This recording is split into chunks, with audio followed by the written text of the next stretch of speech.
This is Ariana, also known as the Happy God Girl from Happy God Girl Productions.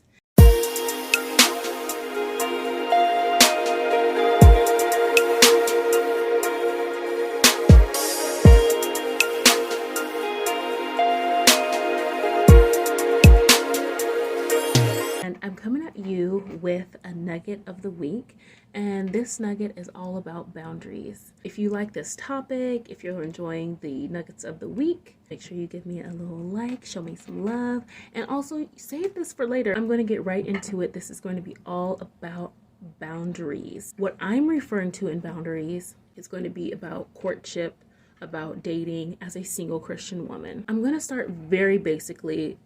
Some of you, of course, may know this. What is a boundary? A boundary, when we think of it, is like a rule, a limit, or a law. Why are there boundaries? Why are there rules, limits, and laws? Well, so that we can live a healthy, happy life as human beings on this planet Earth. When we think of dating or courtship, I'm going to use those words interchangeably. We think of living or having a healthy, happy, and holy dating courtship life. One of the things that I think is very important for boundaries is to write them down. So I do believe in a boundary list. I do believe it is a awesome idea to write down your boundary list. I don't want to get ahead of myself, but I'm going to tell you why that is. The last thing for this first part of the video is what should be on my boundary list. You want to put things that are going to be conducive to you living a healthy, happy, and holy life while you're dating. You really want to know yourself, to be honest. You want to know what things are going to hinder you from walking in purity the way you want to in your dating experience. For example, if I know that if I talk to a man every day, I'm going to fall in love easier. Well, then one of the things that needs to be a boundary for me is that I don't speak to them every single day, or I limit that time every day. Like maybe I only have a 15-minute phone call per day instead of being on the phone 3 hours every day. And now by day 6, I'm in love with this man. Obviously, if you have some dating experience, you can pull from the things that you have experienced. But if you don't have any dating experience, then you can still write down some things by knowing yourself and looking intrinsically and saying, what are some things that I feel like would keep me from having a pure walk as I'm courting or as I'm dating? You also want to pray, ask God what he wants to have on your boundary list, and have the Holy Spirit lead you. So that is what a boundary is, why we should have them, and what should be on a boundary list. Now, why do I think we should write boundaries down? Well, the scripture says, we should write the vision, make it plain. I know, you like, oh, she's taking that out of context. Well, listen, I do believe in writing it down. I do think that is very important. I do also believe the words that you say are important too, but having something rattling around in your brain like, oh yeah, I think I said I wasn't gonna, let men take me out after 9.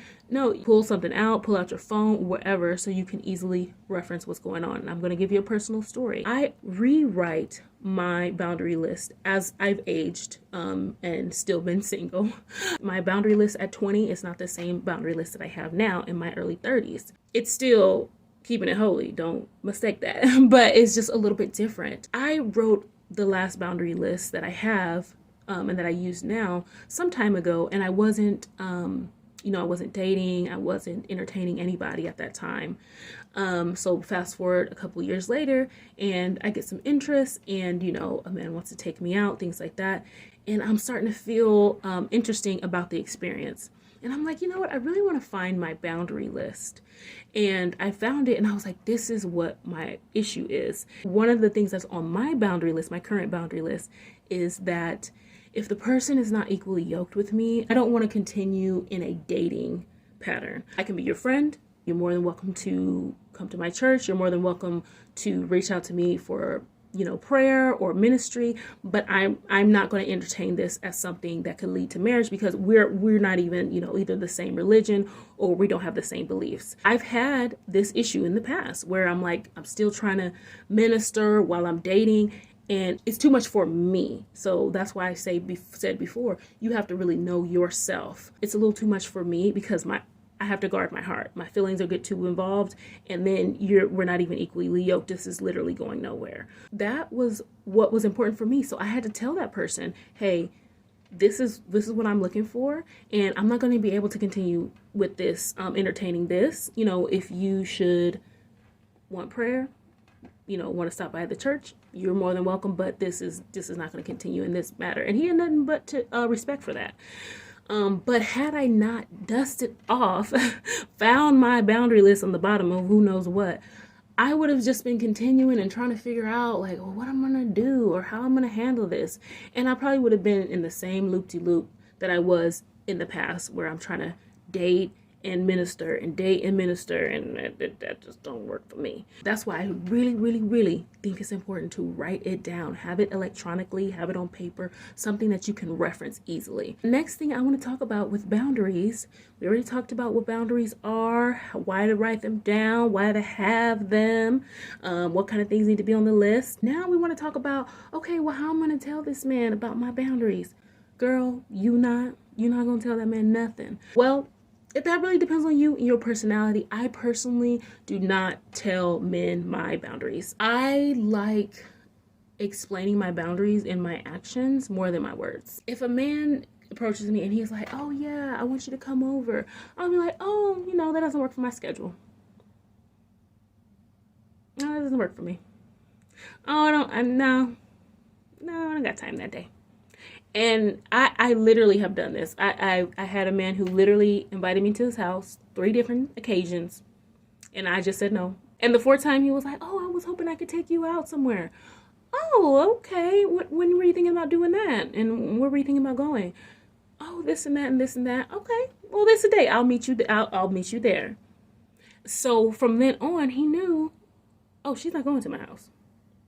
Now, I could have definitely said, I'm not going to your house, sir. Stop inviting me. But for me, I was like, I don't need to do that. It's completely up to you how you want to handle it. Keep in mind, this is what's in line with your boundaries. For me, it's not necessarily on my boundary list that I'm not going to a man's house on a first date, but to me, it's just, I don't know, that's just common sense. Let's say on your boundary list, you want to be in your house by, let's say 11 p.m. every night. Let's say a man invites you to a movie and he was like, hey, I want to take you to a movie Friday night. It starts at 9:30. You go to a movie, you have the previews, you have the snacks and blah, blah. Are you going to be in your house by 11 p.m.? Probably not. You can choose in that moment. Are you going to say, I got to be in my house by 11 o'clock? That's one of my boundaries. I don't play that. I have a curfew at 11. Or you can be sweet and be like, hey, I really prefer to be in my house by 11. So that's, not going to work for me. You can do either one of those. But I personally would be like, that really doesn't work for my schedule. Is there maybe an earlier time, or is there another day that might work? That's how I would frame it, because boundaries to me are really personal.